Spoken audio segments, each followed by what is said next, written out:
afternoon, everyone. Welcome to KHM Today, your weekly, bi-weekly resource for industry news and straight up fun. I'm your host, Carolyn Orff, and today is July 9th, 2025. Welcome, everyone, from not my home. I'm spending a little bit of time in Carolina Beach, North Carolina. It is beautiful, and you can see that my hair is not reacting too negatively to the humidity, but I also happen to think it has a little something to do with air conditioning. But I have to tell you guys, I've spent very little time on US beaches, and this place is really just a lot of fun, magical, and it's really not all that like kitschy or touristy or anything like that. I love this area for the movies and the TV that are being filmed. I always like to see if I can pick out certain places. But I have to tell you, one of the other things I love, the food has been incredible. But there is something about saltwater taffy in the South. I have eaten it no less than half a pound in about the last 6 hours. And I've got a little bit of a tummy ache, but that doesn't stop me from reaching my hand back in the bag for yet another piece. So I absolutely love it down here. If you haven't had a chance to visit, I would totally suggest it. And for those of you that live in the area, nicely done. It's a beautiful, beautiful spot. All right, so a little bit of travel news before we get into our guests today. Looks like the shoe policy, you guys, is going away. This is great news. No more taking off shoes at security. You don't have to worry about whether or not you're wearing flip-flops and if you bought the socks with you. So it looks like that's going away. So you may need to be updating some of your client information if you've got information about that in your note before you goes. And then, of course, it's Amazon Prime Days. So I'm curious, have you purchased anything during Prime Days? If so, what was it? Was it travel related?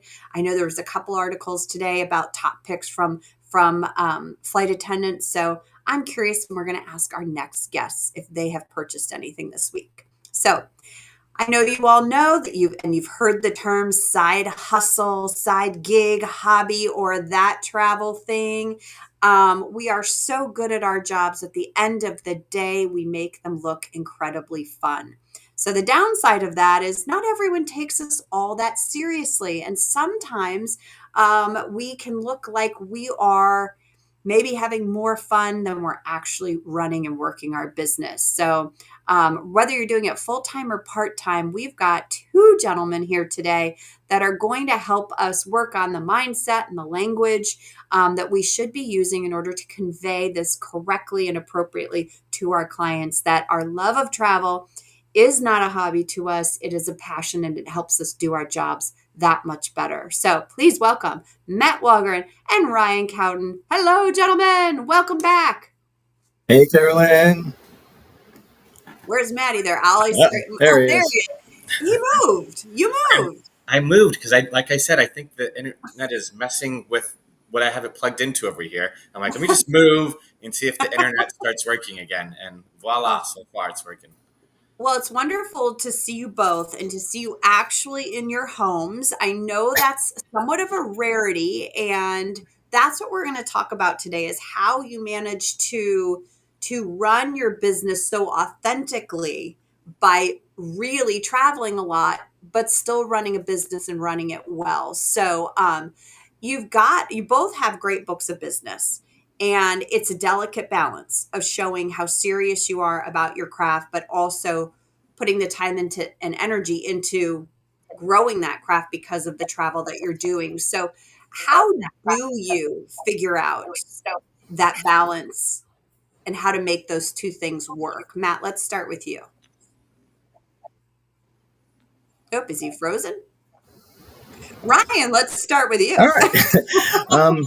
So a couple of years ago, I decided it was going to be, I wanted to do this as full-time business, but also winter nomad. So I started spending the winters in Colombia or Brazil. And it kind of, at first, I thought, okay, I could still do travel a lot in January or whatever. But then I realized that with my particular book of business, January is my busy month. So quickly learned I have to stay put, can't move around every couple of days, can't plan to do all sorts of crazy little weekend trips or whatever. So it was a hard adjustment to kind of realize, no, this is still going to have to be somewhat of a 9 to 5 for, description. So when you decide to travel, how do you take into consideration the where you're going, the hours that you're likely going to have to put in, the time difference? Do you take that into consideration, or do you just kind of figure it out as you go? Um, yeah, I think I was definitely winging it when I first started doing it, but then it's kind of started to look a little further out and okay, what can I do in November when it's quiet for me? Or where can I be? Make sure it's somewhere, a decent apartment or bigger city or whatever, and kind of map it out what it looks like a little bit so I know where I need to be. When it comes time to make calls with suppliers, like I don't think I could spend a month in Asia in January. Everything would be wrong. I'd be working the wrong time of day. But so I've kind of deliberately not done that. But yeah, I don't think I could spend a month in. So, Matt, I think blink if you're back with us. Oh, he is totally frozen. Matt, can you hear us? It's funny. He was there and now then he it's like he's not. Oh, there he is. Are you back? Oh, I think he's nope. You can't. I don't know what's going on with my internet, but maybe I need to speak fast. What I found is it was a little bit of trial and error, but working in the morning and then working again at night really works well for me. So it's not right when I get up, but earlier in the day, then I have the whole day to go explore, go do things, do hotel site visits, whatever I want to do, and then come back again at night. And that kind of jives with, say, if I'm in Europe, it kind of jives with the time zone back home a Mhm. little bit. I'm catching people in the evening, and then I'm catching people again in the morning. Also, I have an assistant that's US based, so that really helps. So when I'm traveling, I'm actually 24 hours, and I do specialize in Europe. So if I'm in Europe, I try and pick a time when most of my clients will be in Europe too, or when they're traveling during that period. Then I'm on the same time zone as them, so that helps. Wow, so that's really interesting. That's almost like what Ryan was saying, where he's like looking at his trends in the business, and January is busy for him, so he's now learned can't go there. You're looking at the trends of when will your people be there, so you're on the same time zone.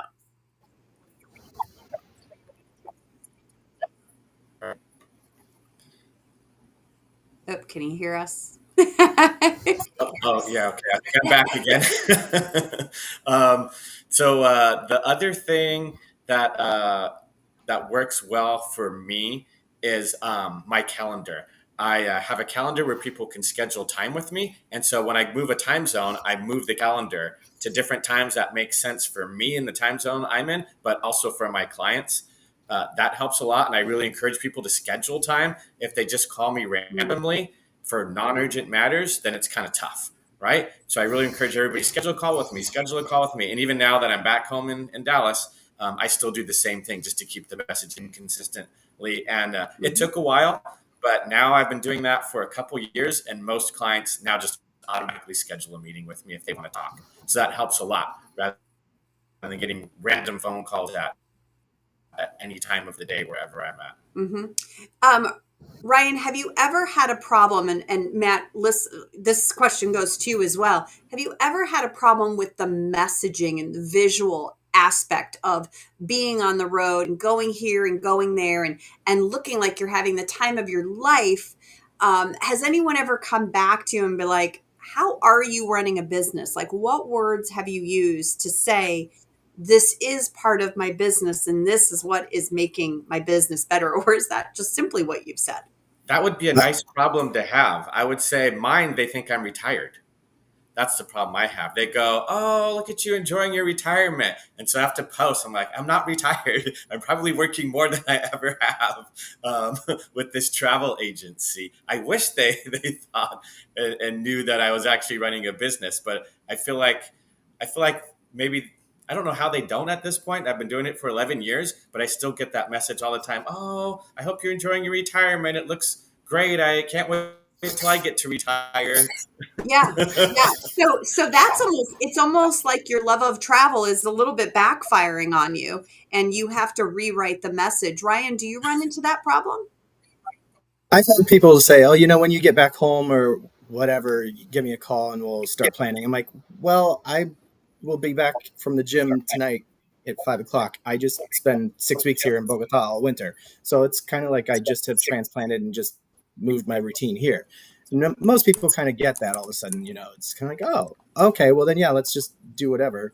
And it's pretty much the same time zone as Chicago. Mhm. So it makes it kind of easy to just use the Calendly schedule and whatever. Now, I have found when I'm in Europe, that's a different story, because then all of a sudden people are wanting to talk and do Zoom calls to set up new trips at 7 o'clock Chicago time, which middle of the night, Portugal Yeah. or Spain or wherever, they kind of have to just, okay, set a night that's what you're going to do, if that's what the case is. Okay.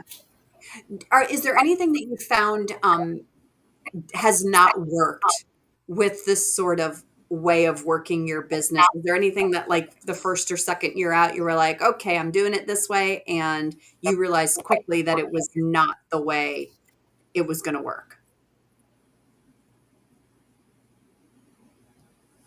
Yeah, relocating a lot, too often. Like, definitely need to plan for an extra day or two if I'm going to be exploring somewhere. Um, if I was going to spend a weekend in somewhere, I need to add probably 2 more nights just so I can make sure I'm somewhere for a day, just to do nothing but work. Hmm. Maybe on a Monday, just do nothing, plan to work all day, instead of getting on the plane, going somewhere else or whatever on that Monday. Like, I'll stay put, and I've had to stretch it out a little more. That's what I Interesting. Matt, have you run Well, into not that? like today. think he's frozen. Yeah. Yeah, not like today, but sometimes the internet is where you're at. Um, This is like my house at home that he's struggling. Yeah. You're back. I can see you typing to us. I should probably change. okay, now I can hear you again. What I found is when the internet isn't working that well, I go to like Regus, Regus, and their Yeah. internet is blazing fast, and they have offices pretty much in almost any city in the world. So I've had that happen before where I had critical calls I needed to attend, and the internet at the hotel I'm at the moment isn't working. So I go run to a Regus office and spend the day there. It also just really helps me concentrate and focus on a work day. And it's not unreasonable Wow. for a day pass. That's awesome. Is there anything that you have learned that you're like, oh, this is amazing to do, or a place that really just works for you as far as working remotely besides Regus? Um, no, no, I don't like the cafes and working like that. It's too distracting for me. So it really has to be something siloed, a Can hotel you work? office, some business office, something like that, or my Can either one of you work from a ship? I've worked on river cruise, and I've worked a little bit on this Alaska cruise I was just on recently. Mhm. A little bit. Um, yeah, I can do it. It's Yes, you start seeing the schedule and you're like, "Ooh, that sounds no. Let's continue. We'll see if we get there." When you do this, do you have a plan? All right, so you're going somewhere for 6 weeks. Matt, I know this about you, that you'll go to Europe and you'll tour around, and you will actually do hotel visits to different places. Do you have this all planned out in advance, or do you sort of know where you're going, but not really what you're going to do once you're there? I generally have a home base. I'll spend, say, 3 months in Italy, I did one time, and I have a place in Rome the entire time. And then I'll go off and do weekend trips or day trips. And I normally hit up the tourism board office to help organize those site visits as well. And who else I should meet with. I like to visit restaurants. I like to visit hotels. I've been trying to do ship inspections as well, but that's been tougher to accomplish abroad. But I'm going to try again next time.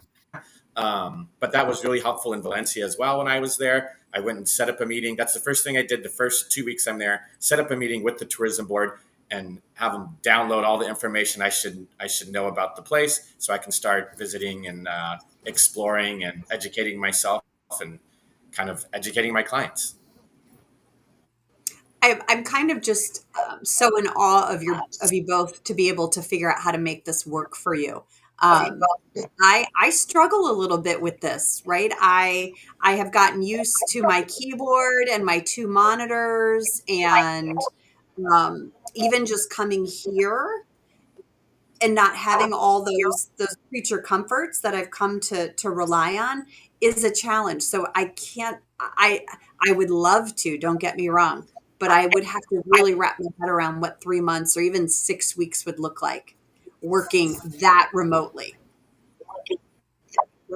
So what's your And words of advice like for how do I make it Matt said he sets up meetings with the tourism board. Well, I kind of do a lot more experiences than just the hotels, so I will set up with the suppliers that we have a private tour guide. Now I'll start asking all those questions. You're like, take me here, take me there. Let's set another day. And what do you know about this hotel? What do you know about that one? What do people say locally, or your guests, or whoever you've led? And I kind of do it sort of like he does, but I get it from a different perspective as well. So I try to go that route when I'm exploring a new place or staying and in a where new do you city find for a these week. guides, Ryan? Tours by locals a lot, Really? actually. Yeah. So I try to use the suppliers that we would book so that I have somebody, or at least so I know what it looks like whenever I'm doing it, and have a partner that I can actually earn some money with, maybe sometimes, as well. So yeah, that's one way of doing your local exploring too. And in Any that case, words you can write it off your taxes. any words of advice for someone who wants to incorporate more of this into their business and really, quite frankly, into their life?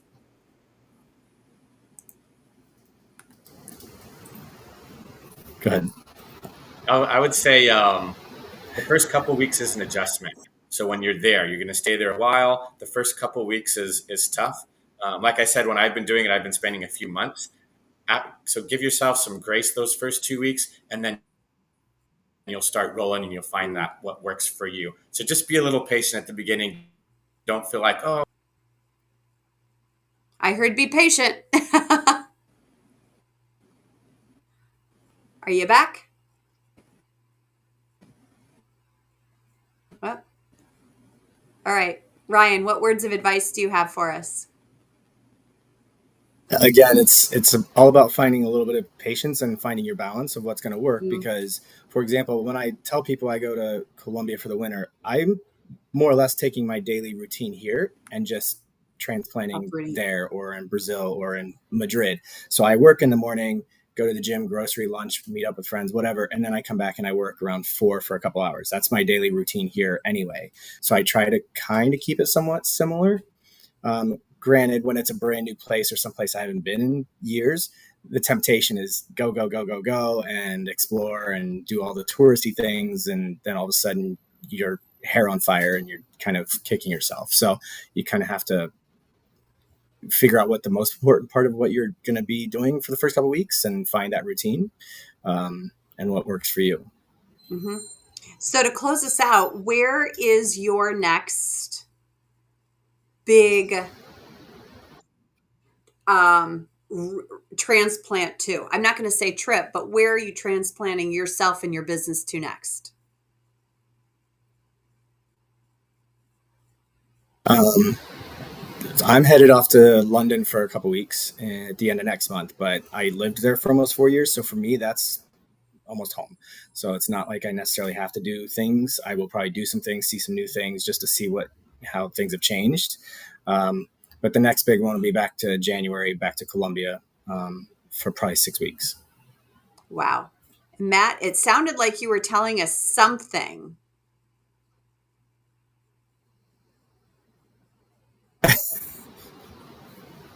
Yeah, we just can't hear you. It's so weird. Type it in the chat so that I can read it to everyone. It must be good.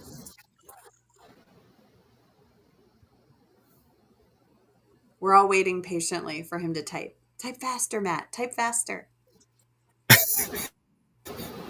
All right. He was just in Honolulu for a few months, and that was my big trip. Do you have anything coming up where you're going to really just transplant yourself?